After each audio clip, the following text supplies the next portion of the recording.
Marc Victor, a little late in the game to pull out. Why a week before the election did you make this decision?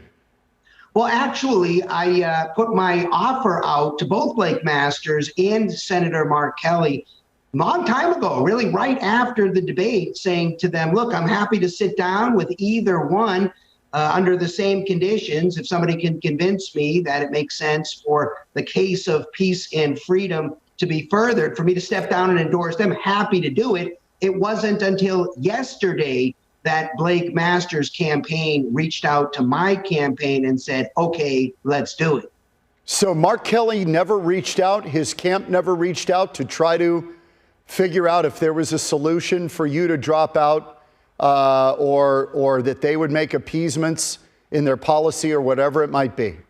Never heard a word from the Kelly campaign, but I put the same offer out to both sides. I was very transparent about everything. Really would have preferred to meet with both of them and have an extended discussion and then make a decision. But apparently the Kelly camp was not interested in talking to me. Mark, during the debate, just as an observer, it seemed to me that you were harder on Blake Masters than you were on Mark Kelly. It kind of surprised me that you dropped out and endorsed Blake Masters. Well, I try to be fair to both sides. You can also note that I also agreed with Blake Masters at one point. We agreed on the water rights question. Yes. We agreed on the nuclear power plants question. So I try to be very fair and even-handed to everybody involved in the debate, and that's the way I act on occasions with all people. So you had an unscripted, as I understand it, unscripted and recorded conversation with Blake Masters hashing this all out.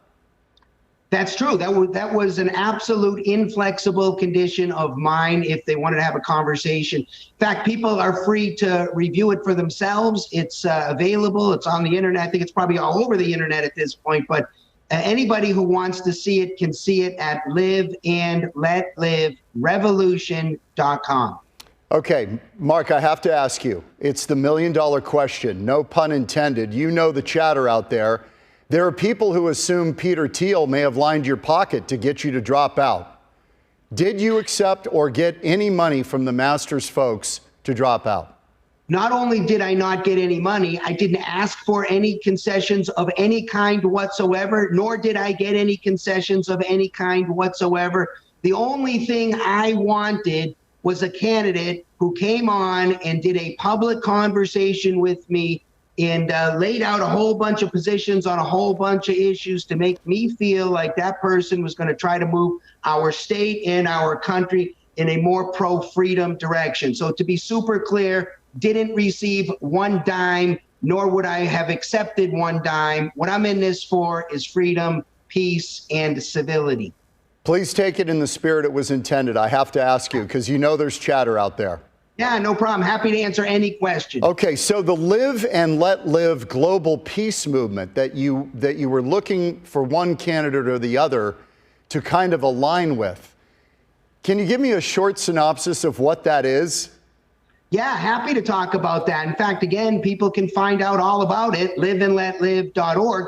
But we basically have two rules. Rule number one, we call it our legal principle. I describe it with the very short phrase, don't be an aggressor. Nobody should get to aggress against another person.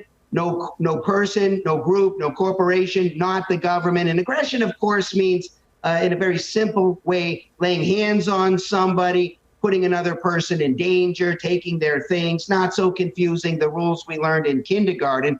And then the second rule, which is our final rule, which is a moral principle. We describe this with the simple phrase, just simply be a good human. This is a voluntary rule that we want to inspire people to sort of adopt. And there are many aspirational values, among them open-mindedness, tolerance, civility, building high levels of trust with other human beings. What we're trying to do here is optimize human happiness and well-being and to minimize suffering. That's our moral principle. Okay, so give me on the plus side where Blake Masters aligned with that, where you said, okay, I can support him, and then tell me what was the biggest hurdle where you disagreed with him. Yeah, fair questions. People should watch the interview. It's only about 20 minutes long. They can make their own decisions. But virtually everything in the economic realm, sound money, lower taxes, less spending, cutting the debt, all of that stuff. I think we were virtually 100% aligned on that. We need to get our financial house in order. On the civil liberties side of things, I actually was pretty encouraged. He gave me good answers on many issues, including immigration. I even talked to him about euthanasia. My most disappointing answer, where there was the most daylight between us, was the drug war. But he went pretty far to say that marijuana should be treated like alcohol, and also that the federal government should be mostly out of the federal drug war. So there's a little bit of daylight between us on that. What about the 2020 election stuff? We didn't talk about that at all. I mean, it was a very short interview. I would have liked to have drilled down much more on every issue, but we didn't get into that. During the debate, he did ultimately say that he thought the election, that Joe Biden was lawfully elected as president, so I'll accept him at his word on that. With 1 week to go, I mean, people are going to ask, why not do it earlier, that your name still appears on the ballot? We went through this with Matt Salmon in the primary, the Republican primary, where he got out later than his name ended up on the ballot.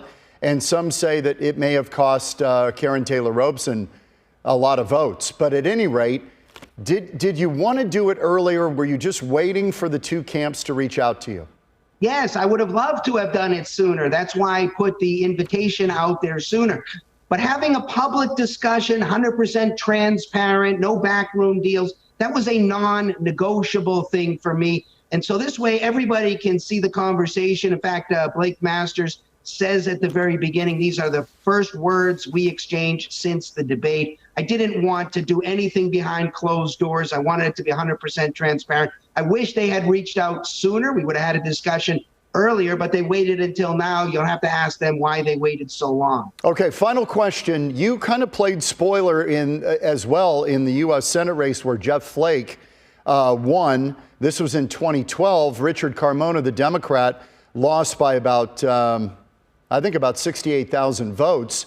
And you got 102,000 votes. So some people thought you played spoiler in that race for Richard Carmona. Is that something you were trying to avoid in this race?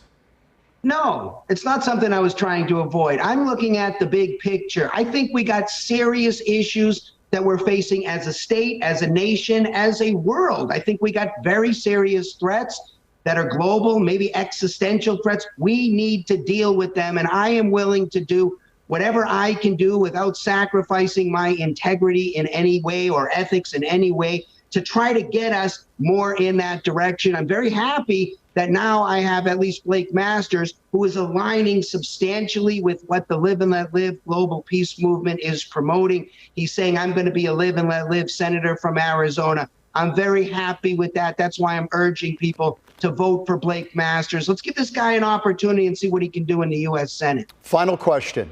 Do you hurt the libertarian cause or the push that some people would like to see for a third party by pulling out? I don't worry about those things. I am a lone wolf. I speak for myself. I'm committed to advancing the cause of freedom, peace, and civility. No matter who likes it or who doesn't like it, I'm not loyal to any particular party. I'm loyal to those principles and those values, and I'm not likely to stray from them for any reason whatsoever. Marc Victor, thank you. And I think a lot of people would say you brought some heft to the race. So we appreciate it. Thanks, brother. I appreciate seeing you. Good to see you, Marc. Best of luck. Thank you.